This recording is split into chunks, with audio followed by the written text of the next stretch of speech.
আসসালামু আলাইকুম এভরিওয়ান। নতুন একটি ভিডিওতে আপনাদেরকে ওয়েলকাম। আজকের ভিডিওতে আমি আপনাদেরকে দেখাবো কিভাবে কোনো সাদা কালো ডকুমেন্টের মধ্যে যে সিলগুলা থাকে ওই সিলগুলাকে আপনারা কিভাবে অ্যাডোবি ফটোশপের মধ্যে আপনারা রঙিন করবেন সেই বিষয়গুলো বন্ধুরা আজকের ভিডিওতে আমি আপনাদেরকে দেখাবো। তো তার মধ্যে আপনারা ইতিমধ্যে দেখতেছেন যে এইখানে আমি একটি জন্ম নিবন্ধন এখানে এনে রেখেছি। এটা সাদা কালো। তো এটার মধ্যে কিন্তু ইউনিয়ন সচিব স্যারের কিন্তু সিল আছে, তারপর ইউনিয়ন একটা সিল আছে, তারপর চেয়ারম্যান মহোদয়ের কিন্তু এখানে একটা সিল আছে। তো এখন এই সিলগুলো কিন্তু সাদা কালো। তো এই সিলগুলোকে আমরা কিভাবে অ্যাডোবি ফটোশপের মাধ্যমে আমরা রঙিন করব সেই বিষয়গুলো বন্ধুরা আজকের ভিডিওতে আপনাদেরকে আমি দেখাবো। তো তার জন্য প্রথমত আমার এই যে লেয়ার বক্সটা আছে, এই লেয়ার বক্সের মধ্যে যে প্রথম যে লেয়ারটা আছে এটাকে আমি একটা ডুপ্লিকেট করব। মাউজে রাইট বাটন ক্লিক করে এই যে ডুপ্লিকেট লেয়ার করার পর ওকেতে ক্লিক করব।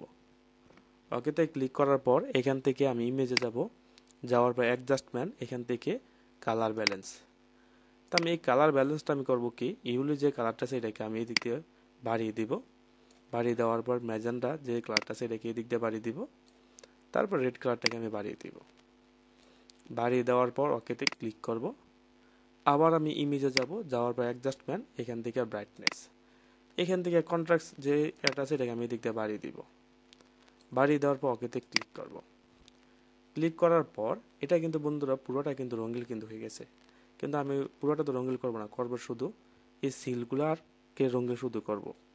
তো তার জন্য আমাকে এইখানে লেয়ার বক্সটাকে এইখানে দেখুন অ্যাড লেয়ার মার্কস, এখানে আমরা ক্লিক করব।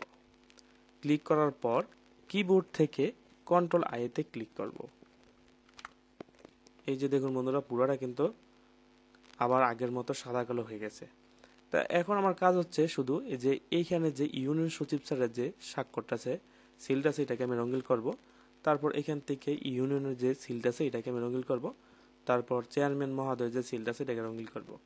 তো তার জন্য আমি এখান থেকে ব্রাশ টুলটা নিব, টুলবার থেকে ব্রাশ টুলটা নিব।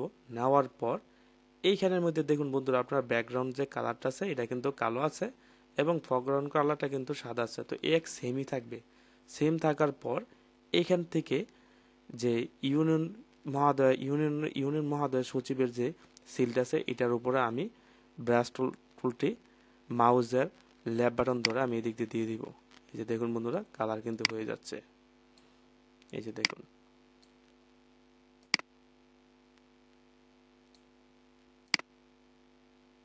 দেখুন কালার কিন্তু হয়ে গেছে। তারপর এখান থেকে যে ইউনিয়নের যে সিলটা আছে এটাকে কালার করার জন্য আমি এইভাবে ড্রাগ করে দিয়ে দিব।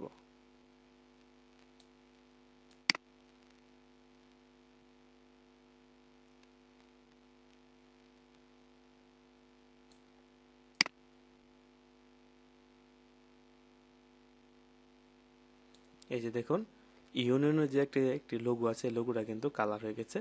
এখন চেয়ারম্যান মহোদয়ের যে সিলটা আছে এটাকে আমি আগেরটার মতন আমি মাউজের লেফট বাটন ধরে ব্রাশ টুল দিয়ে এটাকে আমি মার্ক করে দিয়ে দিব।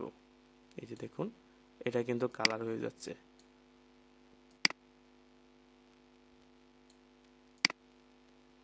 এই যে দেখুন কত সুন্দরভাবে বন্ধুরা আপনারা যে সাদা কালো কোনো ডকুমেন্টের মধ্যে যে সিলগুলো থাকে আমরা অ্যাডোবি ফটোশপের মাধ্যমে কিন্তু আমরা এগুলো কিন্তু কালার করতে পেরেছি। তো এরকমভাবে আপনারা যে কোনো ডকুমেন্টের মধ্যে সাদা কালো ডকুমেন্টের মধ্যে যদি কোনো লেখা কালার করতে চান তাহলে আপনারা এই সিস্টেমটাকে বন্ধুরা আপনারা ফলো করতে পারেন। যদি বন্ধুরা ভিডিওটি ভালো লাগে তাহলে আপনারা আমার চ্যানেলকে সাবস্ক্রাইব করবেন। আসসালামু আলাইকুম।